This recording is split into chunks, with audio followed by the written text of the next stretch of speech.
This here is the 14-inch M4 Max MacBook Pro, and it's the machine that I use for all of my computer science assignments, software development work, and side projects. Today, I'll be going over how I set up this machine to get the most out of it for web development and game development. First off, how I've configured macOS plays a big role in what makes this such a nice machine to code on. Last week, I made a video outlining my entire productivity setup, so I won't repeat myself too much here, but I will go over a few of the essential changes that I made. First is to clean up the desktop by removing all items from showing on it and preventing click wallpaper from revealing the desktop. After this, I throw on one of my wave wallpapers and jump into the dock settings. Here, I throw the dock on the right side and set it to automatically show and hide. This gives me a cleaner look and provides a little extra screen real estate. Lastly, in Finder, I remove almost everything from the sidebar and just keep my home directory, downloads, desktop, documents, and then my main developer folder. If you didn't already know, if you create a folder in macOS and call it developer with a capital D,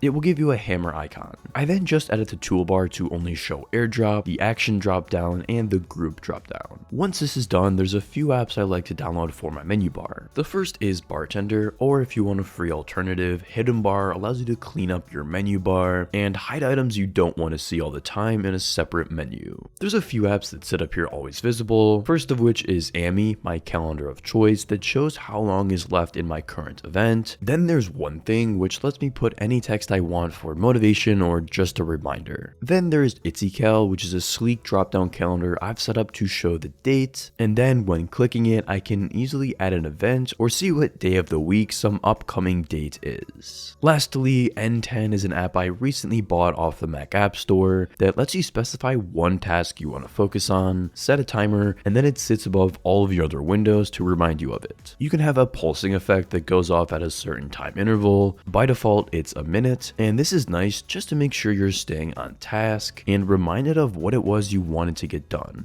I love just how simple this is, and it's actually been quite useful for me. Now that all of that is out of the way, the first development focused thing I do is set up my terminal. Personally, I use Warp for my terminal, but I've also used iTerm2 in the past, and both are much better than the stock Mac terminal in my opinion. If you want to download iTerm, you can do so through Brew, which is a package manager for Mac that I use to download various apps. Zish is my shell of choice and it's pre-installed on Mac, but if you want, you can also download it through Brew. To get Brew on your machine, there's a curl command you can run from their website, brew.sh, to download it. Once this is done, I download OhmyZish, which is a framework to manage your Zish configurations. It lets you define a theme along with several available plugins to use. Personally, I just use Git. After this, something I highly recommend doing is setting up a Git repo that contains a template for your zishrc file along with other config files like gitconfig, so that anytime you set up a new development environment, they're there for you. You can also set up a script that will automatically copy these files into your system. In my zishrc, I set up aliases for git and pnpm, which make development much quicker. Now, Raycast is an app I talk quite a bit about when it comes to productivity, but for development specifically, there's a few features it has that are super convenient. You can also get extensions like Tailwind CSS to quickly search syntax, or Port Manager, which lets you see and kill all of the currently open ports on your machine, which is great if you ever can't find the terminal window you used to start up some dev server. It has built-in functionality for snippet text replacements and clipboard history, which you don't realize how nice it is until you don't have it. When I'm going through documentation, I can copy multiple things at once and not have to go back and forth to get each piece. If you use two machines for work and personal development, the Pro subscription has cross-Mac syncing, which will sync up your extensions, settings, etc. The other big feature you get with the Pro plan is Quick AI, which lets you use several different models by simply pressing Tab once you open Raycast. This is super convenient for quick questions so that I don't need to open up a browser. Speaking of browsers, I'm currently using Zen, which is a fork of Firefox, focused on being minimal and having a sidebar design. I was drawn to it because of its similar design to Arc, which I've used for a while. It's just been a couple of weeks now that I've been using Zen, but across Mac and Windows, it's a consistent experience, and the dev tools from Firefox are on par in my experience from the Chrome ones. Most of the Chrome extensions I used have Firefox add-ons, so the switch for me hasn't been difficult at all. So Unreal Engine has been something I've spent a lot of time in recently, and was very interested to try out out with this new Mac. I'm working on my first indie horror game, which isn't the most graphically intensive project, so I'm curious to see how it handles that as it grows. I've not had the chance to try any other engines to compare, but I don't see myself switching off Unreal at this point. There's a ton of tools provided to you out of the box, and with blueprints, you can write functionality incredibly fast. I have a desktop PC that I work on, so this wasn't meant to replace that, but when on the go, I've been pretty surprised with how well it runs. It's not nearly as well optimized, but to get an idea of the performance, loading up a fresh project with the first person template will run around 65 to 80 FPS in the editor and 65 to 70 FPS while playing the preview. With the third person template, it's about the same with 70 to 90 FPS in the editor and 65 to 80 FPS while playing the preview. Now, my game is a bit of a different picture. In the editor, it fluctuates anywhere from 50 to 75 FPS. This is largely because I've added a lot more to my level and there's optimizations I haven't done to things like lighting. In the preview, it runs around 45 to 50 FPS right now. So far, there's been two big issues I've had while working with Unreal on here. The first being it will get very hot and often the fans will kick on immediately. The 14-inch with the Max chip is not going to be as thermally performant as the 16-inch, which is to be expected, which can be bad in terms of thermal throttling, but for me, I haven't seen this yet to be a huge problem, especially as this is something I expected coming in, and for now I'm okay with. The second issue is that it obliterates the battery. This machine will already have less battery life than the M4 Pro, but especially when working in a program as heavy as Unreal, it will only last about 2, maybe 3 hours off power. I didn't buy this machine for Unreal, but I'm still glad that it actually runs pretty well, so much so that I have no problem working off the Mac when I'm away from my desktop. Now, this of course isn't the full picture, as Unreal very often completely lags out, will freeze for 30 seconds, can crash on you, so none of that is different between OSs, but honestly, in the hours I've spent working on both Mac and PC, I don't find that the Mac is wildly less optimized in that regard. So when I'm working on web development projects, the tech stack I use is Next.js for the front end and Golang on the back end. I've become familiar with Next.js and its conventions, so for me, building front ends with it alongside Tailwind CSS allows me to create new pages pretty fast. One of the big reasons I started using it was for its server-side rendering, which makes it much nicer to use for something like a personal website where I want it to be SEO optimized. I still prefer having a proper backend, and Golang is what I've started to use and really enjoy. It's a very performant language, and the standard library provides a ton of functionality for you to build not just web servers, but many different kinds of applications. There are frameworks for Go, such as Jin, but with the HTTP library, you actually don't need to use any of them. I do, however, use Qi, which isn't really a framework, it's just a lightweight router built on top of HTTP that makes it a little easier to set up my APIs. I've recently started to use Docker when I develop, as it creates a containerized environment to test in, so that when it comes time to deploy, it will behave the same. It's also really nice as I can easily spin up a local database without doing too much work. Personally, I use Postgres.